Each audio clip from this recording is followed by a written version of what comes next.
So I have a question for you. Yes. What's up? All right. So in your, excuse me, let me get set up again. But in your experience, now I remember when we first talked years ago, and we were sitting there at the restaurant and we were just discussing finance, and I was giving you my viewpoints on finance. And and I told you that this journey is not, I mean, people will be happy for you that you're going on a journey, but it's not well received to convince other people on this journey. And I gave you a number like out of the 100 people you talk to, you might get convince one person to start looking at their finances in a different way. So in that time, the 2 years or 3 years, time flying, been through COVID and everything. So in that 3 years, just give me some frustration points you've had with talking to people in general about their finances that just frustrates you out the wazoo. That just makes you so mad.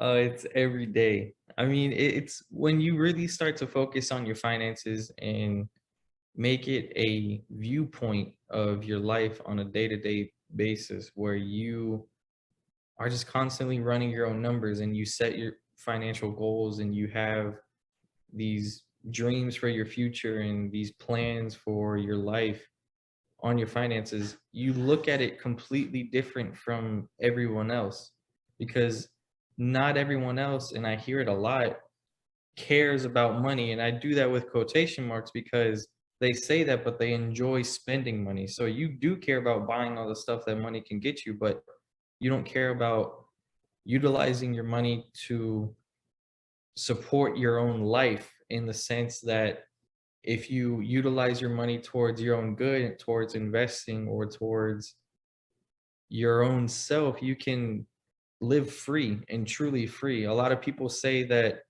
we are free because we live in the US, and I understand that on a political standpoint. We may not, we haven't had a war on our land since the Civil War or, before Oh, then. wait. Hold on. I understand. I understand what they're saying by free, but free to me means free. Right. Every Exactly. every everything in America costs. Exactly. Everything costs.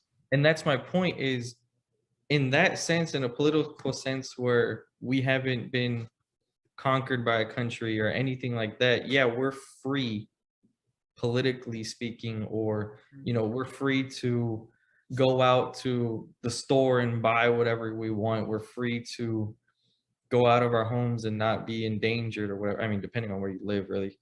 But Right. you're not free. Like you said, you're not free. You are a slave to the lender.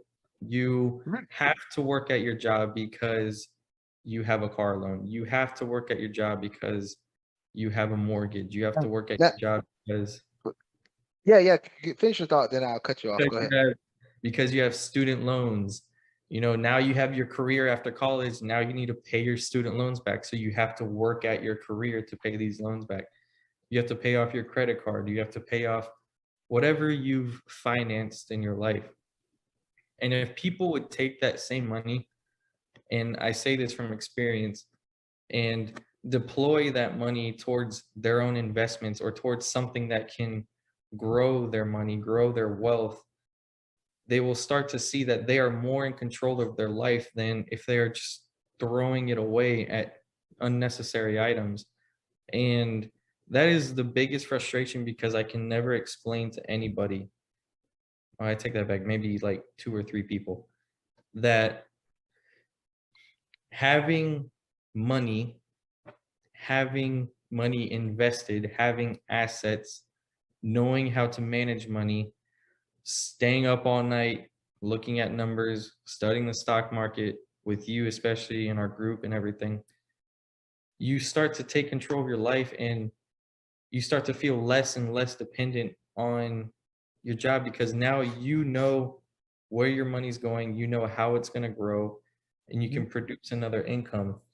And if, as we've talked about, like in Rich Dad Poor Dad, wealth is just making enough income on your own, not from work, but passive income that can cover your expenses. And anything beyond that, you are wealthy. You can now live and pay your necessity expenses off of the assets that are paying you. But people don't grasp that, and they, what I hear the most is, "Oh, you have to enjoy your money," or "Look at all your success. Why don't you go buy this or buy that?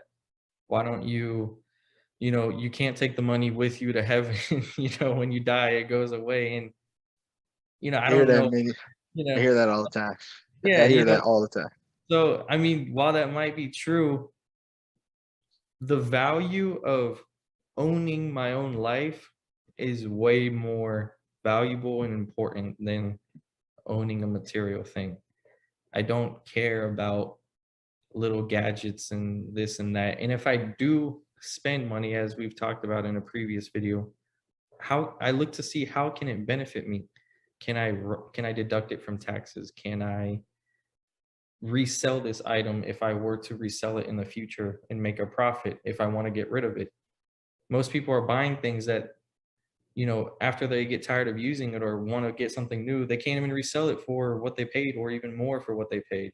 And so it's just a complete loss to them. It's an expense out of their pocket that they can't even deduct, and then they can't even recoup their money back when it's time to get rid of it. Right. And it's just a matter of looking at your finances different. I mean, there's really nobody, just about nobody, that can understand that. When you just think about, where can I be, like, in the way I looked at it when I was starting this out, was, if I had constant, whether it be constant cash flow, or if I had a mass amount of wealth that I grew and it could cover all my expenses, then I could literally live life the way it should be lived. I could do whatever I wanted to. When you work a day job because you have to, you're just a slave to that job, because even if you can travel, you still got to come back to work, and you still got to be at work the next week if you took a week off, or you still have to clock in and out. You still have to go back to that same spot in order to keep funding your expenses. And if you manage your own wealth and you have your own income and you have your own assets, they take care of you, and then you can just live life however you want to live. If you have a passion, you can follow it while being supported by the finances from your assets. Like, I've talked to friends, for example, who are like engineering people, right? Like, they're Right. going to school Right. and to be an engineer. Hmm. And as we've talked about before, there's different forms of these people. You have, like we talked about, you have doctors that work at a hospital, and then you have doctors that own hospitals. And then you have engineers who, work as engineers, and then you have people like Elon Musk. So it's a different mindset. You could still be a part of that same field if that's your passion, but learn how to invest your money into assets to where now it's just funding your projects, and it's not a liability or a obligation to go to this place because you need to pay your bills.